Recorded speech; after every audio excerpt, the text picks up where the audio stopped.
الحمد للہ رب العالمین والصلاة والسلام علی سیدنا و سید الانبیاء والمرسلین وعلی آلہ واصحابہ اجمعین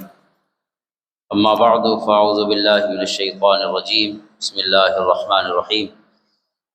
اليوم اکملت لکم دینکم واتممت علیکم نعمتی ورضیت لکم الاسلام دینا صدق اللہ مولانا العظیم وبلغنا رسولنا الکریم ان اللہ وملائکتہ یصلون علی النبی یا ایہا الذین آمنوا صلوا علیہ وسلموا تسلیما اللہم صل علی سیدنا و مولانا محمد وعلی آل سیدنا و مولانا محمد افضل صلواتک بعدد معلوماتک وبارک وسلم۔ معزز و محترم حاضرین و سامعین، قرآن کریم سورۃ مائدہ کی تیسری آیت مبارکہ کا درمیانی حصہ آپ کے سامنے تلاوت کیا ہے، اور یہ آیت مبارکہ 10 ذی الحجہ کے دن 9 ذی الحجہ کے دن میدان عرفات میں جمعہ کے دن نازل ہوئی، اور ان ایام میں خصوصاً 9 ذی الحجہ کو حضور نبی پاک صلی اللہ تعالیٰ علیہ وآلہ وسلم کا جو خطبہ مبارک ہے انتہائی اہمیت رکھتا ہے، اور پھر یہ جو خطبہ ہے پورے اسلام کا خلاصہ ہے، تعلیمات اسلامی کا خلاصہ ہے، اور پھر آقا کریم علیہ الصلوۃ والسلام کا یہ حکم ہے آخر میں لیبلغ شاہد الغائب، کہ جو بھی آج میری بات سن رہے ہیں ان پر فرض ہے، لازم ہے کہ میری باتیں قیامت تک کے لوگوں تک پہنچائیں۔ تو اسی خطبے پہ آج انشاءاللہ گفتگو شروع کر رہے ہیں۔ آج صرف اس خطبے کی جو اہمیت ہے یا اس کی جو واقعاتی ترتیب ہے صرف اس پر بات کرتے ہیں، تاکہ ہمیں یہ سمجھ آ جائے کہ حضور نبی پاک صلی اللہ تعالیٰ علیہ وسلم کی مبارک نظر میں آپ کی اس دن کی گفتگو اس کی کیا اہمیت تھی، بلکہ اس دن کی صرف گفتگو نہیں ہے، آپ نے 4 مختلف مواقع پہ جو گفتگو فرمائی ہے اس کو خطبہ حجۃ الوداع کہا جاتا ہے، اور سب ہے اسی سفر میں۔ جو حدیث پاک ہم سن چکے ہیں حضرت امام باقر رضی اللہ تعالیٰ عنہ کی، حضرت جابر بن عبداللہ انصاری رضی اللہ تعالیٰ عنہ سے حضور علیہ الصلوۃ والسلام کے سفر حج سے متعلق۔ تو اس سفر کی تقریباً ساری گفتگو جو ہے مختلف مواقع پہ اسے خطبہ حجۃ الوداع کے ہی بنیادی عنوان سے جمع کیا گیا ہے اور تعبیر کیا جاتا ہے، لیکن خصوصاً 4 مختلف مواقع ہیں جہاں آپ نے باقاعدہ خطبہ دیا ہے، تو وہ بالخصوص اس خطبے کا حصہ ہے۔ حضور علیہ الصلوۃ والسلام کا یہ حج جو ہے اس کے 4 نام ہیں۔ حجۃ الوداع، اس کو معروف نام یہ ہے حجۃ الوداع، یعنی حضور علیہ الصلوۃ والسلام کا الوداعی حج ہے، کہ حضور علیہ الصلوۃ والسلام نے اپنی حیات مبارکہ کے آخری سال میں تقریباً 80 دن پہلے یہ عظیم خطبہ ارشاد فرمایا اور یہ حج ادا کیا۔ اور پھر اس کا ایک نام حجۃ التمام بھی ہے، کیونکہ اس حج کے موقع پر اللہ تعالیٰ نے اپنی احسانات کو، اپنی نعمتوں کو تمام و کمال تک پہنچانے کا اعلان فرمایا۔ جو آیت کریمہ آپ نے سنی ہے خطبہ میں، الیوم اکملت لکم دینکم واتممت علیکم نعمتی ورضیت لکم الاسلام دینا، آج ہم نے دین مکمل کر دیا، اپنی نعمت کو اپنے تمام و کمال اور معراج پہ پہنچا دیا، اور آپ کے لیے دین اسلام کو پسند کر لیا۔ تو یہ جو نعمتوں کے تمام اور کمال تک پہنچانے کی خوشخبری ہے، اس نسبت سے حضور علیہ الصلوۃ والسلام کی اس پورے حج کو حجۃ التمام، یعنی اللہ تعالیٰ کی نعمتوں اور احسانات کو اپنی پیک اور بلندی اور اپنے معراج تک پہنچانے والا اہم موقع۔ اسی طرح حضور علیہ الصلوۃ والسلام کی اس حج کا ایک نام حجۃ البلاغ بھی ہے، چونکہ حضور علیہ الصلوۃ والسلام نے خود فرمایا کہ کیا میں نے بلاغ یعنی اللہ کا پیغام پہنچانے کا حق ادا کر دیا، اور آپ کے تمام غلاموں نے 1 لاکھ سے زیادہ جن کی تعداد تھی، سب نے بیک آواز حضور علیہ الصلوۃ والسلام کے بلاغ مکمل کرنے کی گواہی دی، اور پھر اس پر آپ نے اللہ کی بارگاہ میں عرض کی کہ اے اللہ تو بھی گواہ ہو جا، اور اللہ تعالیٰ نے یہ آیت اتاری الیوم اکملت لکم دینکم واتممت علیکم نعمتی، یہ اللہ کی شہادت ہے حضور علیہ الصلوۃ والسلام کی، یہ جو غلام تھے صحابہ اکرام ان کی شہادت پر اللہ کی شہادت ہے، کیونکہ اللہ نے یہ شہادت عطا فرمائی کہ آج دین مکمل ہو گیا۔ کہ جو مکمل ہوا وہ کس نے مکمل کیا؟ خالق نے، اور خالق کا پیغام کس نے پہنچایا؟ بلاغ، اللہ کے رسول صلی اللہ علیہ وسلم نے۔ تو اس طرح بلاغ کے مکمل ہونے پر یہ جو شہادت ہے اللہ کی طرف سے، اور پھر حضور کا یہ حکم ہے کہ میری جو باتیں آپ نے سنی ہیں اے سامنے بیٹھنے والے سارے غلام، آپ نے اس کا بلاغ کرنا ہے، آپ نے اس کو آگے پہنچانا ہے۔ بلاغ کا معنی پہنچانا۔ تو ہر بندہ جو ہے وہ گویا حضور نے مکلف فرمایا کہ اس پیغام کو آگے پہنچائیں۔ اسی نسبت سے بلاغ کی اسی اہمیت کی وجہ سے اس کو حجۃ البلاغ بھی کہتے ہیں، حضور کے حج کو، یعنی آپ کی جو تبلیغ ہے اس کی تکمیل کا حج۔ اور ایک اس کا نام حجۃ الاسلام ہے۔ حضور علیہ الصلوۃ والسلام کے حج کے لیے اکثر احادیث کی جو کتابیں ہیں ان میں حجۃ الاسلام لکھا ہوا ہے، یعنی آپ کے اس حج کا ذکر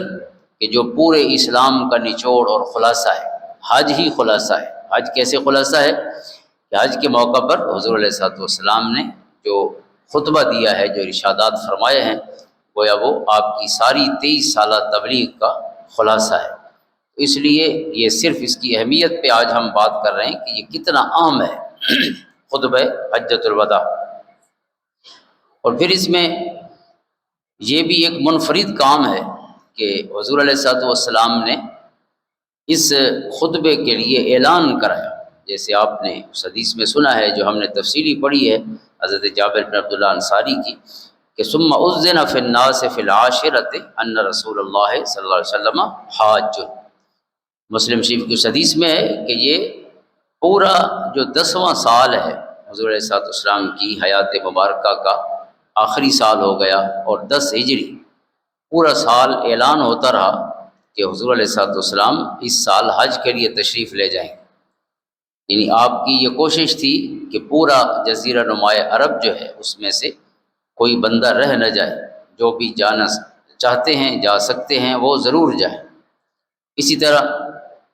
9 ہجری میں جو پہلا حج ہوا جس کے امیر حضرت ابوبکر صدیق رضی اللہ تعالیٰ عنہ تھے، حضور کے یار غار، انہوں نے آپ نے امیر الحج بنایا۔ تو اس موقع پر 2 اعلان کیے گئے جو بڑے اہم ہیں۔ ایک اعلان قرآن کریم کی آیات، اس میں ایک آیت کہ انما المشرکون نجس فلا یقربوا المسجد الحرام بعد عامہم ھذا، کہ مشرک جو ہیں یہ پلید ہیں، نجس ہیں،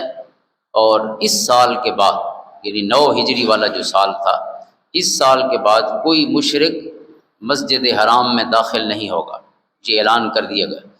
اور یہ واحد سال تھا جو پہلا سال تھا حج کا، جس کے امیر حضرت ابوبکر صدیق تھے رضی اللہ تعالیٰ عنہ، کہ اس سال مسلمان بھی حج کر رہے تھے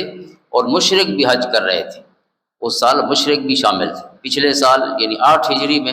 مکہ مکرمہ فتح ہوا تھا، تو کچھ مشرک جو مختلف علاقوں میں موجود تھے، اکثر تو اہل مکہ بھی مسلمان ہو گئے تھے فتح مکہ کے موقع پر، لیکن بہرحال چند ایک مشرک موجود تھے جو 9 ہجری والے حج پہ آئے، تو وہ ظاہر اپنے طریقے سے ہی انہوں نے حج کیا ہوگا۔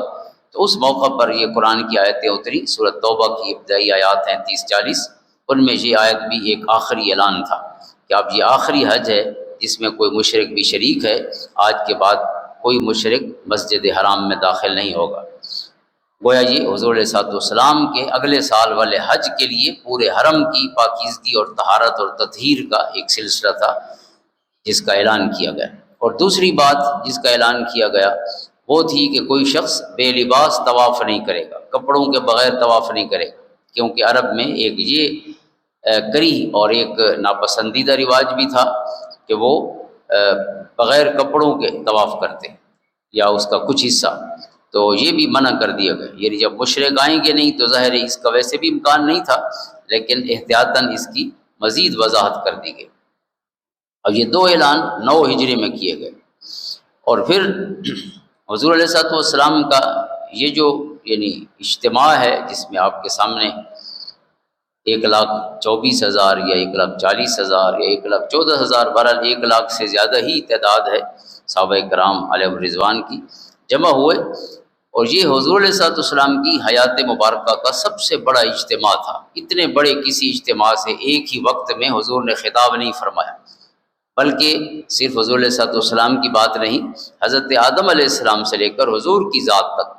کسی نبی کے سامنے اتنا بڑا اجتماع ایک دم اکٹھا نہیں ہوا اور نبی نے اس سے کلام کیا۔ تو یہ ایک بڑا منفرد موقع تھا، یعنی آپ نے خود جمع کرایا لوگوں کو۔ 1 سال اعلان ہوتا رہا اس لیے کہ یہ تمام لوگ یہاں اکٹھے ہو سکیں اور آپ کی باتیں سن سکیں۔ اور پھر آپ کا یہ جو خطاب ہے یہ پہلی نبوی دستاویز نہیں، یعنی حقوق انسانی کے حوالے سے یہ حضور کا پہلا خطبہ نہیں ہے، اس کے علاوہ بھی خطبات موجود ہیں، لیکن اس خطبے کی اہمیت یہ ہے کہ آپ کی پوری جد جہد کا جو انسانیت کے لیے تھی، انسانی حقوق کے لیے تھی، اللہ رب العزت کی معرفت کے لیے تھی، یہ اس کا نقطۂ کمال تھا، یہ اس کا یوں سمجھے کہ معراج تھی۔ آپ کا یہ جو خطبہ تھا گویا سارے دین کو آپ نے ان نٹ شیل بڑے مختصر لفظوں میں بیان کر دیا، اس لیے پھر مکلف کیا سب کو کہ آپ نے میری بات پہنچانی ہے۔ اور پھر جو حضور علیہ الصلوۃ والسلام کے سامنے بیٹھے تھے، ظاہر ہے ان کی توجہ سے زیادہ اور توجہ ممکن ہی نہیں، یعنی وہ کس محبت سے، کس ذوق سے، کس تڑپ سے آپ کی باتیں سن رہے ہوں گے کہ جو 1 سال تیاری کرتے رہے آپ کے ساتھ حج کرنے کی۔ اور صحابہ کرام علیہ الرضوان کا جو معمول تھا وہ بھی بہت توجہ سے حضور کی بات سننا تھا۔ قرآن کے حکام بھی موجود تھے، وَاسْمَعُوا وَلِلْكَافِرِينَ عَذَابٌ أَلِيمٌ۔ قرآن کریم نے بھی حضور کے غلاموں کو مکلف کیا تھا کہ آپ کی بات توجہ سے سنا کرو۔ اور پھر ان کا اپنا ذوق اور محبت اور حضور کی ذات گرامی سے جو عشق تھا، اور پھر خود علم کا جو شوق تھا اور تڑپ تھی، اس کا تقاضا بھی یہی تھا کہ آقا کریم علیہ الصلوۃ والسلام کا ہر لفظ انہوں نے توجہ سے سنا۔ یہاں تک حدیث کی کتابوں میں ہے کہ کانما علی رؤوسنا الطیر، ہم جب حضور کے سامنے ہوتے گویا ہمارے سروں پہ پرندے بیٹھے ہوئے، یعنی اتنا ساکت اور اتنا سائلنٹ نظر آتا ہر شخص، اور اتنا پرسکون نظر آتا کہ گویا وہ ہلے گا تو پرندہ اڑ جائے گا، یعنی پن ڈراپ سائلنس جس کو کہیں، یہ خاموشی ہوتی آپ کی بزم میں اور آپ کے جو بھی اجتماع ہوتا، یعنی عمومی یہ توجہ کا یہ عالم ہوتا۔ لیکن اس خطبے میں جو خطبہ حجۃ الوداع ہے، اس میں حضور علیہ الصلوۃ والسلام نے اپنے غلاموں کو متوجہ کرنے کے لیے بھی کئی ارشادات اور کئی اقدامات فرمائے کہ کوئی معمولی سا بھی بے توجہ نہ ہو، اس کا پورا جسم گویا وہ گوش ہو اور کان ہو اور سراپا سماعت ہو کر حضور کی بات کو سنے۔ اس میں یہ ایک الفاظ ہیں جو حضرت امام احمد بن حنبل رحمۃ اللہ تعالی روایت فرمائے، عم ابی حر الرقاشی، یہ ایک صحابی تابعی ہیں، تو وہ اپنے چچا سے روایت کرتے ہیں، تو وہ فرماتے تھے کہ حضور علیہ الصلوۃ والسلام نے اپنے خطبے کے شروع میں فرمایا، اسمعوا منی تعیشوا، کہ میری بات توجہ سے سنو، کامیاب زندگی پا جاؤ گے۔ یعنی میرا پیغام وہ حیات آفری ہے، زندگی بانٹنے والا پیغام ہے کہ جس نے توجہ سے سنا اللہ تعالیٰ اسے جینے کا طریقہ عطا فرما دے گا۔ میری بات توجہ سے سنو، تعیشو، تمہیں جینا آ جائے گا کہ جینا کیسے ہے۔ اسی طرح ایک اور الفاظ ہیں سیرت ابن ہشام میں کہ آپ نے شروع میں ہی فرمایا، اسمعوا قولی واعقلوہ، کہ میری بات توجہ سے سنو اور اچھی طرح سمجھو۔ حالانکہ یہ حضور کا معمول نہیں تھا، آپ کے خطبات خطب النبی صلی اللہ علیہ وسلم ایک پوری کتاب کسی محدث نے جمع کی ہوئی ہے، حضور کے تمام خطبات ہیں، ویسے کافی سارے ہیں، مختصر بھی ہیں اور طویل بھی ہیں، یہ سب سے طویل خطبہ ہے حجۃ الوداع، باقی چھوٹے خطبات ہیں۔ تو لیکن کسی خطبے میں حضور کا یہ معمول نہیں تھا کہ آپ پہلے لوگوں کو کہیں کہ میری بات توجہ سے سنو۔ ہاں اکا دکا مواقع پہ، مثلاً ایک خطبہ حضور ارشاد فرمانا چاہتے تھے، حضرت بلال حبشی رضی اللہ عنہ نے اعلان کیا، الصلاۃ جامعۃ، آپ جب کوئی اہم گفتگو اچانک فرمانا چاہتے تو اس کے لیے یہ اعلان کیا جاتا مدینہ طیبہ میں، مطلب یہ ہوتا کہ جلدی مسجد نبوی پہنچو، حضور کچھ ارشاد فرمانا چاہتے، تو حضرت بلال نے اعلان کیے۔ تو اس خطبہ میں بھی یہ ہے، چونکہ حضور کے غلام جب پہنچے، ابھی وہ کوئی داخل ہو رہا تھا مسجد میں، کوئی باہر تھا، تو اس میں بھی شروع میں حضور نے اسمعوا قولی کا حکم فرمایا کہ میری بات توجہ سے سنو، اور اجلسوا فرمایا بیٹھ جاؤ۔ یعنی ظاہر ہے اس وقت جو کہ آ رہے تھے غلام تو کچھ کھڑے ہوں گے، کچھ بیٹھے ہوں گے، کوئی بیٹھنا چاہ رہے ہوں گے، تو حضور نے جلدی بٹھانے کے لیے فرمایا، چونکہ آپ جو حکم کرنا چاہتے تھے وہ ذرا زیادہ اہم تھا، حساس تھا، تو آپ جلدی ارشاد فرمانا چاہتے تھے۔ یعنی بہت کم خطبات ہیں، لیکن یہ خطبہ اس میں بالکل نمایاں ہے کہ آپ نے کئی دفعہ فرمایا۔ حالانکہ جب 1,00,000 بندے آپ کے سامنے بیٹھ گئے، آپ اونٹنی پہ سوار ہو گئے اور تشریف فرما ہوئے، اور آپ کا خطبہ سننے کے لیے ہی بیٹھے تھے، ان کی توجہ کا کوئی شک نہیں کہ وہ جو لیول ہم کہہ سکتے ہیں پہلے بھی کمال پہ تھا، لیکن آپ نے اپنے پیغام کی اہمیت کے پیش نظر اس کو مزید مؤکد فرمایا، اسمعوا قولی واعقلوہ، کہ میری بات توجہ سے سنو اور اسے سمجھو۔ اچھا، اسی طرح حضور علیہ الصلوۃ والسلام نے پھر اپنی بات پر جو توجہ تھی اس کو کئی گنا بڑھانے کے لیے ایک اور ارشاد بھی فرمایا۔ وہ ارشاد یہ ہے جو مختلف الفاظ میں ہے، مختلف کتب حدیث میں، مسند احمد میں بھی اور معجم کبیر میں بھی، مستدرک علی الصحیحین میں، مثلا ایک حدیث میں لفظ ہیں لعلی لا القاکم بعد عامی ھذا، حضور نے فرمایا میری بات توجہ سے سنو، شاید اس سال کے بعد پھر آپ کی اور میری ملاقات نہ ہو۔ یعنی یہ آپ نے گویا اپنی جو رخصت ہونا تھا اس دنیا سے، اس جہان سے، اور اپنے پیغام کی جو تکمیل تھی، گویا اس کی طرف اشارہ فرمایا کہ یہ موقع پھر آپ کو نہیں ملے گا، اس جگہ آپ کی اور میری ملاقات پھر نہیں ہوگی۔ اور حضرت ابو امامہ باہلی کہتے ہیں، مستدرک علی الصحیحین اور معجم کبیر کے الفاظ ہیں کہ آپ نے فرمایا یا ایھا الناس انصتوا، اے لوگو خاموش ہو جاؤ، فإنکم لعلکم لا ترونی بعد عامکم ھذا ثلاث مرات۔ اس میں یہ الفاظ ہیں کہ حضور نے 3 دفعہ یہ بات فرمائی کہ لعلکم لا ترونی بعد عامکم ھذا، لعلکم لا ترونی بعد عامکم ھذا، لعلکم لا ترونی بعد عامکم ھذا، شاید آپ دوبارہ مجھے اس سال کے بعد نہیں دیکھیں گے، شاید آپ مجھے نہیں دیکھیں گے، شاید پھر آپ مجھے نہیں دیکھیں گے۔ یعنی آپ وہ یہ وضاحت فرما رہے ہیں کہ یہ آپ کا وہ پیغام ہے کہ جو آپ کی پوری تبلیغی جو مبارک زندگی ہے، دعوت کا پورا سفر ہے، اس کا خلاصہ ہے،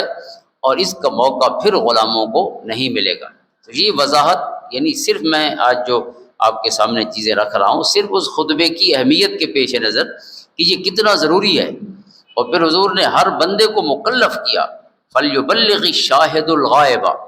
کہ جو بھی آج حاضر ہے اس نے میری بات پہنچانی ہے ان تک کہ جو غیر حاضر ہے، یعنی قیامت تک کہ ہر امتی کو حضور اپنا ہر لفظ سنانا چاہتے ہیں،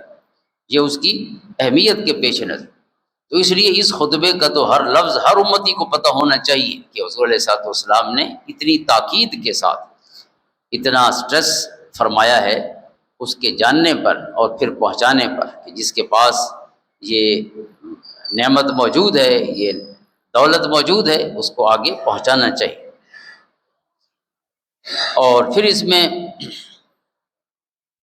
جو اس کی تفصیل ہے پس منظر کے حوالے سے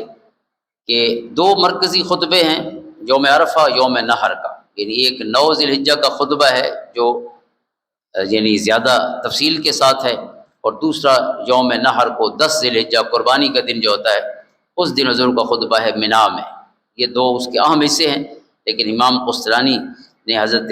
امام شافعی رحمۃ اللہ تعالیٰ علیہ کے ریفرنس سے المواہب الدنیا میں فرمایا کہ اس کے 4 حصے ہیں، مزید ایک آپ کی گفتگو ایام تشریق میں ہے، اور اس کا 4تھا حصہ گویا وہ غدیر خم کا حضور کا خطبہ ہے کہ جس میں آپ نے ارشاد فرمایا من کنت مولاہ فعلی مولا، تو آپ کا وہ ارشاد بھی اس خطبہ حجۃ الوداع کا حصہ ہے، چونکہ اس میں 4 اہم خطبات ہیں، چاروں مل کے خطبہ حجۃ الوداع بنتے ہیں، یعنی آپ کے اسی حج کے سفر کا حصہ ہیں چاروں خطبے۔ ایک واپسی پہ ہے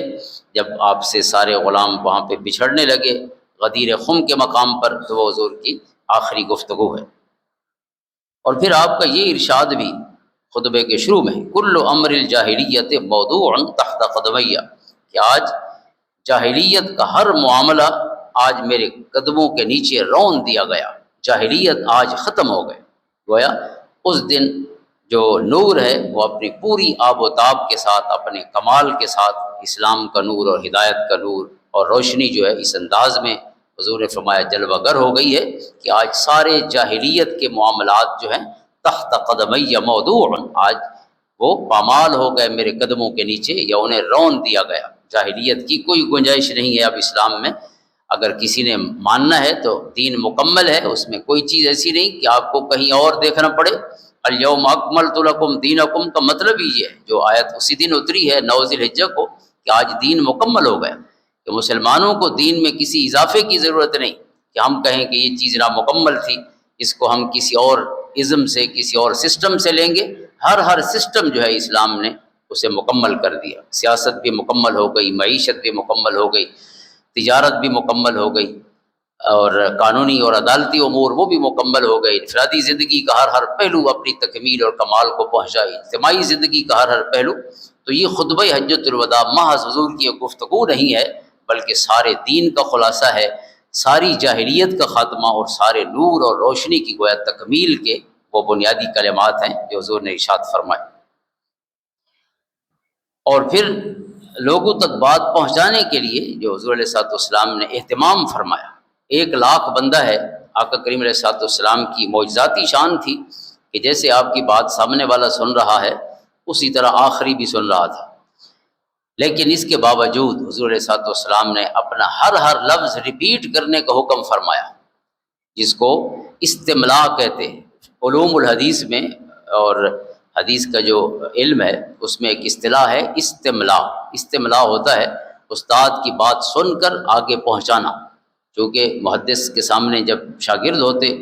تو بعض اوقات ہزاروں میں ہوتے، کئی محدثین ایسے تھے کہ ایک دنیا ان کی بات سننے آتی تاکہ وہ قال رسول اللہ صلی اللہ علیہ وسلم، اللہ کے رسول کے کلمات سنائیں اور ہم اپنی سماعت منور کریں۔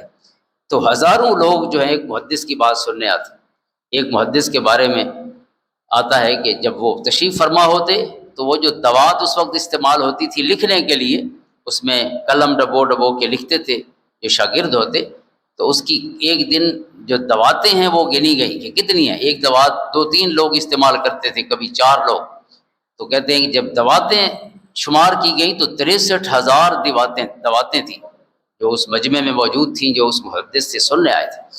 لہٰذا کوئی اسپیکر تو نہیں تھے، ساؤنڈ سسٹم بھی نہیں تھا، تو آخری بندے تک بات پہنچانا ایک مسئلہ ہوتا۔ تو اس میں حضور کی یہ سنت جو حجۃ الوداع کے دن حضور نے عطا فرمائی دنیا کو، یہ اس کا نور تھا جس نے ہزاروں لوگوں تک پھر حدیث کا نور پہنچایا۔ استملاء یہ ہے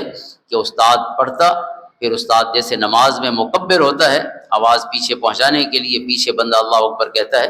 تو حدیث کی بات پہنچانے کے لیے مستملی ہوتا ہے، یہ ہوتا ہے مکبر جو نماز میں آواز پہنچاتا ہے۔ جب سپیکر نہیں ہوتے تھے تو تیسری چوتھی صف میں مکبر کھڑا ہو جاتا تاکہ آخری صف تک آواز پہنچے۔ تو حدیث کا درس پہنچانے کے لیے مستملی ہوتے، جو ماہر شاگرد ہوتے استاد کے، تو استاد حدیث کا کچھ حصہ پڑھتا، پھر وہ شاگرد دہراتا اس حصے کو آگے، پھر جہاں تک اس کی آواز پہنچتی وہاں اس سے آگے ایک اور مستملی ہوتا جو پھر اس حدیث کو دہراتا اس حصے کو جو استاد نے پڑھا ہے۔ اسی طرح چلتے چلتے پورے مجمع میں وہ حدیث جب گھوم کے آتی پھر استاد اگلا جملہ پڑھتا تاکہ ہر ایک بندے تک پھر وہ تسلی کرتا کہ سب نے سن لیا یا نہیں سنا۔ تو یہ سنت جو ہے استملاء کی، یہ بھی حضور علیہ الصلوۃ والسلام کی اس مبارک فیض سے دنیا تک پہنچی ہے کہ آپ نے اس دن مستملی مقرر فرمائے۔ حضور کے مستملی آگے بات پہنچانے کے لیے حضور نے 2 نمائندے رکھے، ایک میدان عرفات میں تھا، ایک میدان منا میں تھا۔ تو میدان عرفات میں آپ کے نمائندہ حضرت ربیعہ بن امیہ بن خلف الجمحی تھے، کان سیدن، معجم کبیر میں لفظ ہے کہ وہ بلند آواز والے تھے، ان کی فطری طور پہ آواز بلند تھی، تو آپ نے انہیں یہ ڈیوٹی ارشاد فرمائی کہ جب میں بات کروں تو آپ نے آگے بات دہرانی ہے۔ پھر جب وہ سب سن لیتے تو پھر حضور آگے گفتگو فرماتے، اگلی بات ارشاد فرماتے۔ اور میدان منا میں یوم نحر جو 10 ذی الحجہ کا دن تھا، اس دن جو حضور نے خطبہ ارشاد فرمایا، وعلی یعبر عنہ یوم النحر، نسائی کے الفاظ ہیں کہ اس دن سیدنا علی اور مرتضیٰ رضی اللہ تعالیٰ عنہ وہ حضور کی بات آگے پہنچا رہے تھے۔ آپ نے حضرت علی کو اپنے ساتھ کھڑا فرمایا، آپ گفتگو کرتے تو آپ کی ترجمانی حضرت علی فرماتے اور آپ کی بات کو آگے پہنچاتے۔ تو اس میں یہ یعنی صرف یہ بتانے کے لیے کہ حضور علیہ الصلوۃ والسلام کتنا اہتمام فرما رہے ہیں کہ کوئی لفظ ہواؤں میں گم نہ ہو جائے، ہر لفظ سینوں پہ محفوظ ہو جائے۔ دل کا جو ڈیٹا ہے، جو وہاں جو ہارڈ ڈسک دل والی ہے، اس پہ ہر جو لفظ ہے حضور کا وہ مرقوم ہوتا جائے۔ ربیعہ بن امیہ کے بارے میں معجم کبیر میں ہے کہ هو الذی یصرخ یوم عرفۃ تحت لبۃ ناقۃ رسول اللہ صلی اللہ علیہ وسلم، کہ وہ کہاں کھڑے ہوئے تھے؟ حضور کی جو اونٹنی تھی قصوہ، اس کے سینے کے نیچے ان کا سر تھا، یعنی بالکل حضور کے ساتھ آپ کی اونٹنی کے سینے کے نیچے ان کا سر ہے، وہاں کھڑے ہیں اور حضور کی بات سن کر آگے مجمع تک پہنچا رہے ہیں۔ یہ یعنی اہتمام یہ ہے۔ اور پھر آپ نے یہ خطبہ دیا، یہ دو سواریوں پہ خطبہ دیا ہے۔ ایک تو آپ کی قصوہ اونٹنی ہے جس کے بہت سے نام ہیں، قصوہ بھی اس کا نام ہے، مسلم شریف میں قصوہ ہے، اور نسائی اور مسند احمد میں اس کا نام عدبہ ہے، وہو علی ناقتہ العدبہ، اور اسی طرح ایک اور حدیث میں اس کا نام جدعہ ہے۔ تو یہ سب وہ مسند احمد کی حدیث ہے۔ تو جدعہ، عدبہ اور قصوہ یہ سب ایک ہی اونٹنی کے مختلف نام ہیں، تحقیق یہ ہے، اور اصل اس کا مشہور نام قصوہ ہے۔ یہ زیادہ نام کیوں ہیں؟ قصوہ کا معنی ہوتا ہے وہ اونٹنی جس کا کان کٹا ہوا ہو۔ اب یہ جو عدبہ ہے اس کا معنی بھی کان کٹا ہوا ہے، الجدع کا معنی بھی وہ اونٹنی جس کا کان کٹا ہوا ہے، لیکن یہ الفاظ مختلف ہیں، یعنی کوئی کان اوپر سے کٹا ہو تو اور نام ہے، درمیان سے کٹا ہو تو اور نام ہے، نیچے سے کٹا ہو تو اور نام۔ عربی بڑی چونکہ جامع زبان ہے اور بہت ہی وسیع زبان ہے، تو اس وجہ سے معمولی سے اختلاف سے بھی لفظ ہی بدل جاتا ہے۔ تو بہرحال قصوہ زیادہ مشہور ہے، اس کا ایک کان تھوڑا کٹا ہوا تھا، لیکن کچھ صحابہ کہتے ہیں کہ نہیں کٹا ہوا تھا، ویسے نام پڑ گیا۔ بہرحال جو بھی وجہ بنی اس کا نام القصوہ ہی تھا، اور یہ حضرت ابو بکر رضی اللہ تعالیٰ نے حضور کے لیے خریدی تھی ہجرت کے لیے۔ ہجرت کا جو سفر حضور نے فرمایا اس کے لیے 400 درہم کی قبیلہ بنو کشیر سے خریدی گئی یہ اونٹنی، اور پھر اس اونٹنی کو یہ شرف حاصل ہے کہ اس نے 10 سال حضور کو اپنی پیٹھ پہ اٹھایا ہے۔ سب سے زیادہ حضور کے جو سفر ہے وہ اس اونٹنی پر سفر ہے۔ پہلا سفر ہجرت کا ہے، طویل سفر، اور محبت بھی آپ دیکھیے کہ اونٹنی پر بھی کتابیں لکھی گئی ہیں حضور کی اونٹنی کے رشتے، کہ یہ اونٹنی جو ہے اس کے نانے حال کون ہے اور اس کے دادے حال کون ہے۔ علم الانساب انسانوں کا تو ہے، عربوں نے جانوروں کا علم الانساب، چونکہ حضور عام جانور نہیں ہے، وہ حضور کے ساتھ نسبت رکھنے والا جانور، لہذا اس کی بھی پوری جو شجر نسب ہے، نسبت اس کی نسب کی بھی پوری۔ حضرت ابو بکر نے خریدی تو کہاں سے خریدی، کتنے کی خریدی، کب خریدی، پھر حضور علیہ الصلوۃ والسلام نے پہلا سفر کب کیا اور اس پر آخری سفر کب کیا، اور درمیان میں کتنے سفر کی۔ آپ کے سارے بڑے سفر جو ہیں، آپ کے غزوات بھی اسی پر ہیں، غزوہ بدر بھی اسی پر سفر ہے، غزوہ احد میں بھی حضور کے ساتھ تھی، غزوہ خندق میں بھی آپ کے ساتھ تھی، اور غزوہ تبوک آخری غزوہ جو حضور کا طویل سفر والا ہے صلی اللہ علیہ وسلم، اس سفر میں بھی آپ کے ساتھ تھی، اور یہ جو حج کا سفر ہے آپ کا آخری طویل سفر ہے، اس میں بھی آپ اسی اونٹنی پر تشریف لے گئے، اسی پر واپس آئے۔ لیکن آپ کچھ دیر سوار ہوئے، وہ حضور علیہ السلام کا ہی ایک خچر تھا جو آپ کے استعمال میں رہا، اور اس میں علی بغلت شہبا، یہ نسائی کے الفاظ ہیں، یخطب الناس علی بغلت شہبا، کہ یوم نحر کو جو حضور نے خطبہ دیا قربانی کے دن، وہ آپ اونٹنی پہ سوار نہیں تھے، اس دن آپ خچر پہ سوار تھے، سفید رنگ کا آپ کا خچر تھا۔ 2 خچر آپ کے استعمال میں رہے، ان میں سے ایک یہ ہے، تو اس پر بھی آپ نے جو 2 یعنی سواریاں ہیں جن پر یہ خطبہ دیا گیا۔ اور پھر لوگوں کو خاموش کرانے کے لیے بھی اس دن ایک بندہ مقرر کیا گیا، حالانکہ کسی خطبہ میں ایسا اہتمام نہیں ہوا کہ آپ نے ایک بندہ فل مقرر کیا ہو کہ آپ گھومیں پورے مجمع میں اور ایک ایک بندے کو خاموش کرائیں۔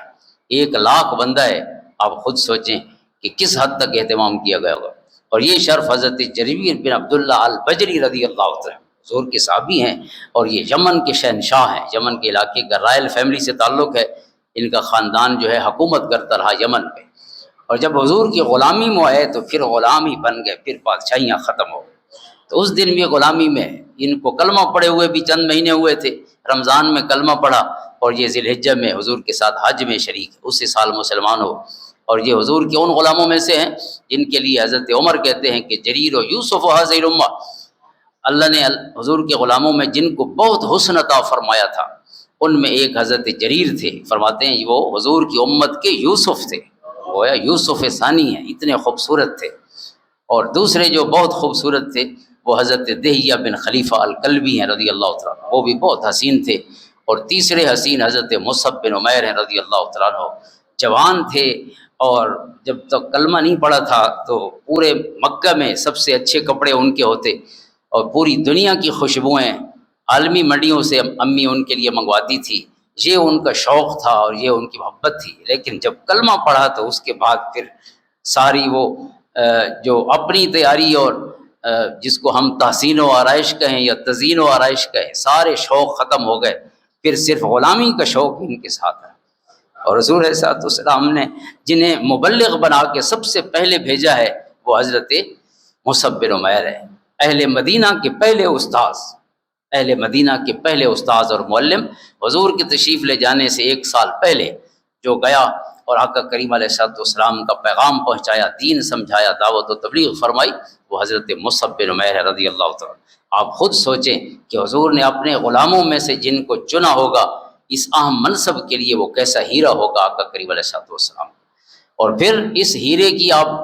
تبلیغ بھی دیکھیں اور پیغام پہنچانے کی جو ان کی محنت ہے وہ دیکھیں کہ جب حضور علیہ الصلوۃ والسلام تشریف لے گئے مدینہ تو 1 سال یہ حضرت مصعب بن عمیر کا کام تھا اور محنت تھی کہ جب حضور گئے تو سارا مدینہ حضور کا غلام بن چکا تھا۔ تو حضرت مصعب بن عمیر کی تبلیغ سے ہی اہل مدینہ نے کلمہ پڑھا، یہ ان کو شرف حاصل ہے۔ تو یہ حضور کے حسین غلاموں میں سے ایک حضرت جریر ہیں۔ حضرت جریر فرماتے ہیں، یہ بخاری شریف کی حدیث ہے کہ آپ نے مجھے فرمایا استنصت الناس، کیا ہے جریر آپ کی ڈیوٹی یہ ہے کہ آپ گھومیں اور لوگوں کو خاموش کرائیں۔ تو حضرت جریر بن عبداللہ البجلی رضی اللہ تعالیٰ عنہ گھومتے رہے، لوگوں کو خاموش کراتے رہے۔ پھر حضور علیہ الصلوۃ والسلام کے صرف الفاظ نہیں پہنچائے غلاموں نے، حضور کے انداز بھی پہنچائے ہیں کہ آپ کیسے بیٹھے تھے، اپنی اونٹنی پر کیسے تشریف فرما ہوئے اور کس انداز میں گفتگو کر رہے تھے۔ مثلاً حضور کے غلام ہیں حضرت ابو امامہ، مسند احمد کی حدیث ہے، وہ فرماتے ہیں وَوَضَعَ إِحْدَى يَدَيْهِ عَلَى مُقَدَّمِ الرَّحْلِ وَالْأُخْرَى عَلَى مُؤَخَّرِهِ يَتَطَاوَلُ يُسْمِعُ النَّاسَ۔ حضور علیہ الصلوۃ والسلام جو ہے اونٹنی پہ تشریف فرما رہے، لیکن ایک لمحہ ایسا آیا کہ حضور نے ایک ہاتھ جو کجاوا تھا اونٹنی کا اس کے ایک سرے پہ رکھا، دوسرا ہاتھ اس کے پیچھے والے حصے پہ رکھا، یوں ہاتھ رکھ کر حضور نے اپنا سر مبارک اونچا کیا تاکہ جو نہیں دیکھ رہا وہ بھی حضور کی زیارت کر لے اور آپ کا دیدار کر لے۔ یہ تطاولو، اپنا سر مبارک زیادہ اونچا کرنے کے لیے اور لوگوں کو اپنی بات سنانے کے لیے، پہنچانے کے لیے۔ فرماتے ہیں میں نے ایک یہ منظر بھی دیکھا کہ آپ نے باقاعدہ اپنے وجود مبارک کو اونچا کیا اونٹنی سے بھی تاکہ دور سے لوگ دیکھ سکیں۔ اسی طرح ایک اور صحابی ہیں حضرت سلمہ بن نبیت الاشجعی، وہ کہتے ہیں فی یدہ القدیم، حضور جب اپنی اونٹنی میں تشریف فرما تھے تو آپ کے ہاتھ میں ایک چھڑی بھی تھی، چھڑی دیکھی ہے تو وہ منظر بھی انہوں نے محفوظ کیا۔ اسی طرح ایک اور منظر ہے سلمہ بن نبیت نے اس کو بیان کیا، وہ اپنے متعلق ہے، کہتے ہیں انی لردیف ابی فی حجۃ الوداع، یہ اس وقت چھوٹے تھے، اپنے والد کے پیچھے بیٹھے تھے سواری پہ، تو کہتے ہیں اذ تکلم النبی صلی اللہ علیہ وسلم فقمت علی عجوز الراحلہ، جب حضور نے گفتگو شروع کی تو میں اونٹنی میں اپنے والد کے پیچھے کھڑا ہو گیا، کیونکہ چھوٹے بچے تھے تو میں نے کہا زیادہ توجہ سے اور اچھی طرح حضور کی زیارت کر سکوں، تو آپ جب تک گفتگو فرماتے رہے تو میں اونٹنی کے پیچھے کھڑا رہا اپنے والد کے پیچھے، اور فوضعت یدی علی عاتق ابی، اور اپنا ہاتھ میں نے اپنے والد کے کندھوں پہ رکھے ہوئے تھے، یعنی انہیں پکڑا ہوا تھا ٹیک لگا کے، اس طرح میں حضور کا دیدار کرتا رہا۔ کیا وہ حسین منظر ہوگا کہ جب ان کی آنکھوں کے سامنے وہ ہستی ہوگی جس کو دیکھنے کا ایسا ثواب ہے کہ دنیا کے کسی عمل میں وہ ثواب نہیں جو صرف حالت ایمان میں حضور کے دیدار کا ثواب۔ اس لیے صحابی کے درجے کو کوئی نہیں پہنچ سکتا۔ عمل تو لوگوں کے بڑھ سکتے ہیں لیکن دیدار کہاں سے لائیں؟ حضور کا ایک دیدار جو ہے، ایک شخص حضور کی بارگاہ میں آیا، حالت جنگ میں مسلمان ہوا، بخاری شریف کی حدیث ہے، حالت جنگ جاری ہے، اس وقت کلمہ پڑھتا ہے اور حضور کی بارگاہ میں عرض کرتا ہے حضور پہلے جنگ کروں یا پہلے کلمہ پڑھوں؟ حضور فرماتے ہیں نہیں، پہلے کلمہ پڑھو، یعنی آپ کی طرف سے پہلے جنگ کروں۔ کیوں؟ اس لیے ہو سکتا ہے کہ آپ کو یقین نہ آئے کہ میں واقعی کلمہ پڑھنا چاہتا ہوں۔ دشمن کی صفوں سے حالت جنگ میں اگر کوئی آپ کے ساتھ آئے تو بہت سا امکان ہوتا ہے کہ یہ دھوکہ دینے کے لیے آیا ہوگا، تو عرض کرتا ہے حضور اگر یقین نہ آ رہا ہو میری صداقت پر تو میں قربان ہو کے یقین دلاتا ہوں کہ میں سچی توبہ لے کر آیا ہوں۔ تو حضور نے فرمایا نہیں، ہم جیسے آپ کے ظاہر کو جانتے ہیں اللہ کی اطاعت سے، آپ کی دل کی کیفیت بھی اللہ نے واضح کر دی ہے، لہٰذا پہلے کلمہ پڑھو اور پھر جہاد کرو۔ وہ جہاد کرتے ہوئے شہید ہو گیا۔ حضور نے فرمایا عمل قلیلا واجر کثیرا، اس بندے نے کام تھوڑا کیا ہے لیکن اجر زیادہ لے گیا ہے۔ یعنی چند لمحوں میں اس صحابی کے درجے کو بھی کوئی نہیں پہنچ سکتا، کیونکہ صرف عمل نہیں ہے، حضور کا دیدار جو ہے وہ کسی ترازو پہ نہیں تولا جا سکتا۔ یہ ثواب وہ ہے جس کے لیے ترازو نہیں بنے، میزان نہیں ہے، خالق نے اس کو بے انتہا ثواب کا ذریعہ رکھا۔ اللہ تعالیٰ ان کے درجات بلند فرمائے۔ تو یہ آج صرف اس لیے یہ گفتگو عرض کی ہے کہ یہ خطبہ کتنا اہم ہے کہ حضور فرماتے ہیں اس کا ایک ایک لفظ میرے ہر غلام تک پہنچے۔ تو اگلے جمعہ سے انشاءاللہ ہم یہ خطبہ شروع کریں گے، تو کم سے کم امتی کو یہ شوق تو ہونا چاہیے کہ جو بات حضور ہم تک پہنچانا چاہتے تھے زندگی میں ایک دفعہ کم سے کم سن تو لے اور سمجھ تو لے کہ آپ کیا کہنا چاہتے تھے۔ آپ فرماتے تھے میرے ہر امتی تک قیامت تک فلیبلغ شاہد الغائب، کوئی ایک بندہ بھی ایسا نہ رہ جائے جو میرے اس نور سے محروم رہے جس کا سینہ منور نہ ہو۔ تو یہ کیسا خطبہ تھا جو سارے قرآن کا بھی خلاصہ ہے اور حضور کی ساری تبلیغ کا بھی آپ کے 23 سالوں کا خلاصہ ہے۔ اللہ تعالیٰ شوق عطا فرمائے اور پھر سن کر سمجھ پر عمل کی توفیق عطا فرمائے۔ اللہم صلی علی محمد وعلی آل محمد۔ جی یہ حضرت صاحب کہہ رہے ہیں اعلان کر دیں، پیر کے دن درس ہوتا ہے، درس قرآن مجید، تو جو احباب قریب کے ہیں تشریف لا سکتے ہیں، ضرور تشریف لایا کریں۔ آدھا گھنٹے سے لے کر 30 منٹ سے 40 منٹ کے دوران ہر پیر کو بعد نماز مغرب اللہ تعالیٰ قرآن کا ذوق عطا فرمائے، سمجھنے کی توفیق اور عمل کا شوق عطا فرمائے۔ اللہم صلی علی محمد۔